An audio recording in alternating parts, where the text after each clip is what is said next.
YouTube? Welcome to another video. Starting off the week here with some nice deadlifts. Really trying to get set into this newer blocker programming. So didn't end the last cycle the way that we wanted. So really trying to implement some changes here and just be more technical with my lifts and have the diet more on point. I think honestly that was the most important aspect of all this. I was not on point with my nutrition. I wasn't eating what I should have. And even in this cut, where I am losing about a pound a week, honestly, I'm feeling stronger and more healthful than I was before. So I want to say that sometimes when you're just being intentional with your macros and hitting the numbers you're supposed to hit, your performance also follows too. So it pays to be consistent. It pays to have a plan, whether you're training or you're dieting. And honestly, there's no excuse to not want to take advantage of that and benefit from that. So training session here. This was an interesting thing. It was kind of busy here in the evening, and I was technically going for a PR set. People were kind of walking by, so a little bit of frustration here, but I ended up hitting this set though. So I did 2 reps, and then I took a little bit of a break and a pause, and then got my additional 3 that I needed. I'm always taking a look and making sure, who's around so I can film everything I need to film. Pretty solid set here, so happy about that. Moved on from there, and then I had some back off sets, and I actually did another 5 here, spoiler alert. So it was overall a decent session, and I'm happy that I was able to hit what I needed to hit, and ultimately, set that base and be in a good position for this program. So super happy with that. Usually I tend to shy away from the higher reps, but it ended up working out here. And then in the third set, I dropped down just a little bit. I was starting to feel that fatigue setting in, so I did more reps. I did about 3, I believe, and then moved on to my other lifts. So you'll see here a little bit of a different angle. Wearing that belt higher, just feel like I can get a better position, and then ultimately just driving my hips through. But hand was starting to get worn here just from the sharpness of the kabuki bar and fatigue, so I decided to cut it, move on to my other exercises.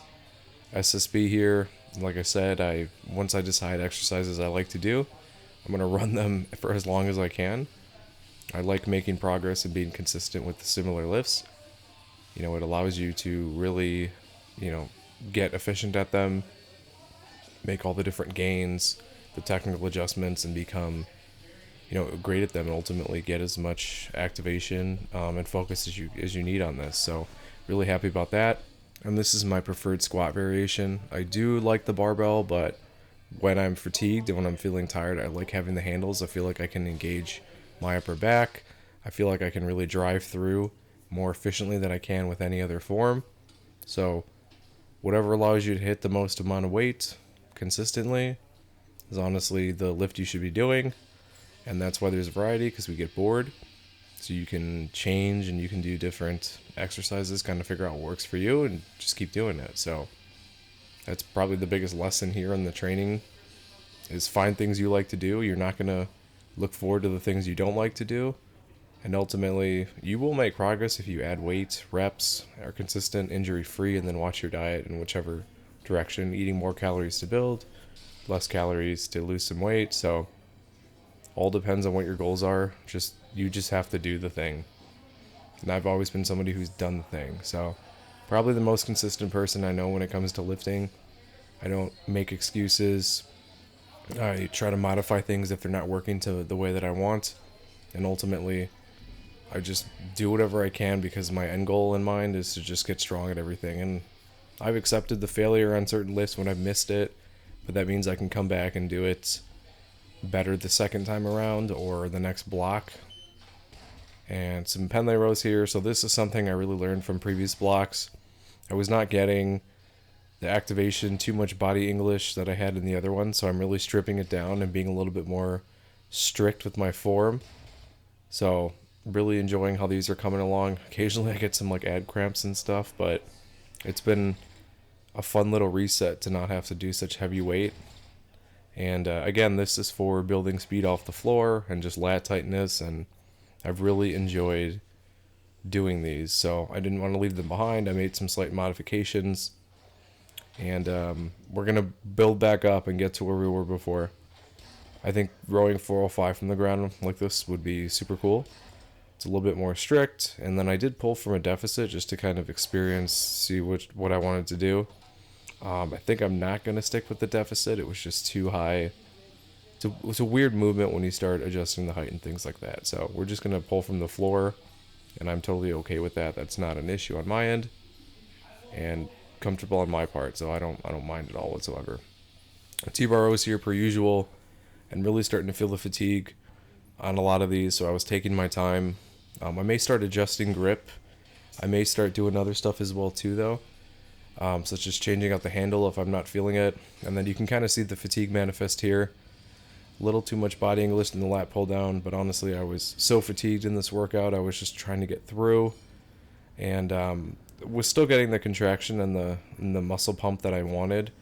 But obviously, you would take more time, take more rest. I should have done that. I didn't. I was just really trying to speed up this workout.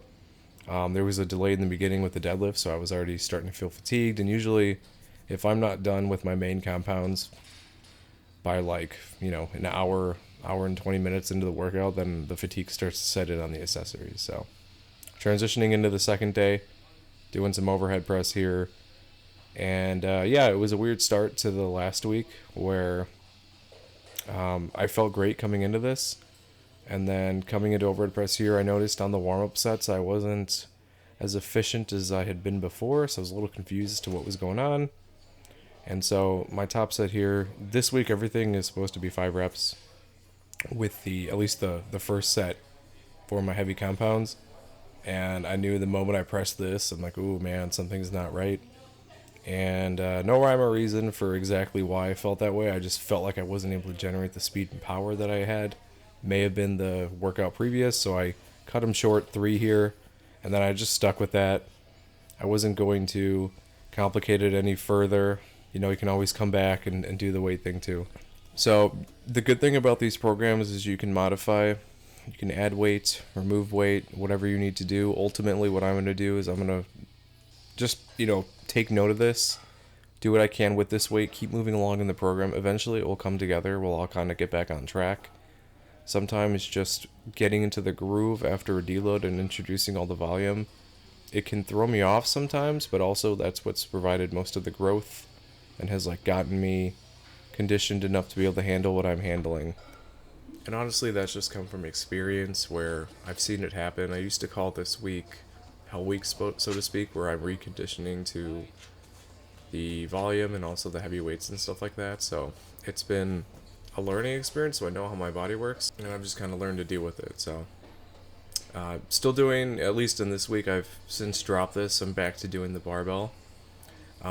Just, I wanted to just be more specific to how I'm training. I did enjoy doing the close grip this way, but I wanted to make a mention here of just paying attention and setting yourself up for safety. So make sure the safety spots are set, because sometimes you will miss it, and then that weight will fall. And it's not a fun time. It's embarrassing, and you can get injured. So luckily I had the safety spots there. I mean, if it would fall on me, it wouldn't have been the end of the world, but yeah, sometimes you just miss stuff. So always set your safety spots, and I didn't want to deal with that rack, so I moved into a new one, set up the same weights, made sure I had the safety racks here, and then just went through with what I was doing before. So this was good for the rehab and to get my shoulder and pec in the direction I want it to go. So now that I'm not fully healed 100%, but back to doing the straight bar, it just makes it easier. I can use the kilos, the calibrated plates, and then ultimately, go back to what I was doing before and not make those changes that I thought would benefit me. Try not to go so wide on bench and basically just do what I need to do. I'm kind of a, mid grip on the ring sort of bencher. I've always been that way, and I've seen people go wide and just to add more weight, but honestly, I'm fine sticking with my tried and true method. I'll just try to be more intentional, try to be more strategic, and really add weight to the bar that method.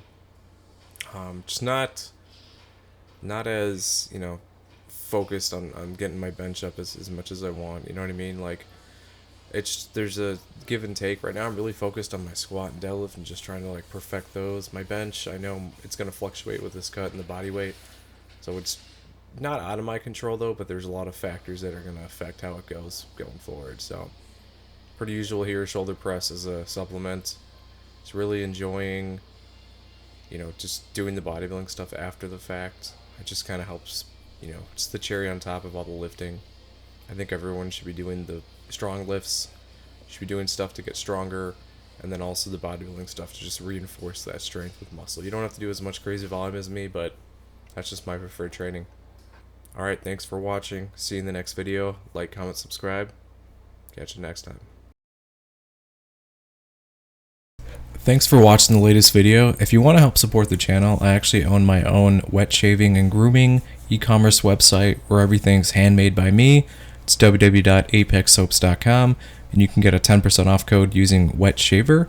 We've got some cool scents here. We've got some Coca-Cola scents, a horchata scent, traditional barbershop, just some really cool stuff, and you can purchase samples or you can buy the whole set.